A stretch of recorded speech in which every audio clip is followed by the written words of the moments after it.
రాష్ట్రంలో ఉన్న బోగస్ ఓట్లను తొలగించాలన్నారు పీసీసీ ఉపాధ్యక్షులు నిరంజన్. పార్లమెంటు ఎన్నికలకు ఇప్పటి నుంచే పటిష్ట భద్రత ఏర్పాటు చేయాలన్నారు. పోలింగ్ టైంలో సీసీ కెమెరాలు పక్కాగా ఉండాలని తెలిపారు. బీజేపీ వాళ్లకు కేటాయించినట్లు వై కేటగిరీని కాంగ్రెస్ కు కూడా కేటాయించాలని డిమాండ్ చేశారు నిరంజన్. హైదరాబాద్ లోక్సభ కాన్స్టిట్యుయెన్సీలో ఇప్పటి నుంచే పటిష్టమైన బందోబస్తు ఏర్పాటు చేయండి. రిగ్గింగ్ జరగటానికి ఎటువంటి తావు లేకుండా ప్రయత్నాలు చేయండి. బోగస్ ఓటు ఆపటానికి ప్రయత్నాలు చేయండి. ప్రతి పోలింగ్ స్టేషన్ దగ్గర సీసీ కెమెరాలు ఏర్పాటు చేయండి. అదేవిధంగా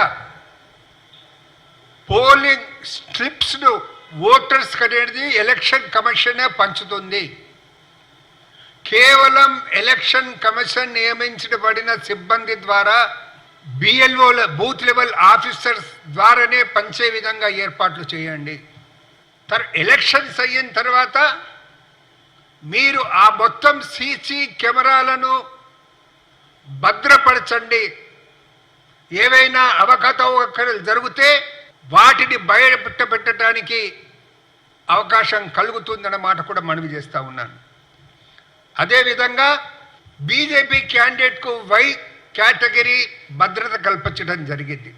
మా కాంగ్రెస్ క్యాండిడేట్ కూడా వై కేటగిరీ భద్రత కల్పించాలి అనే విషయం కూడా మేము లేఖ రాస్తున్నాము. మరొకసారి విజ్ఞప్తి చేస్తున్నాను, కాంగ్రెస్ కార్యకర్తలు కూడా ఎవరు పత్రికల్లో వస్తున్నటువంటి ఈ వార్తలతో ఎటువంటి అపోహలకు లోను కావద్దు అనే మాట నేను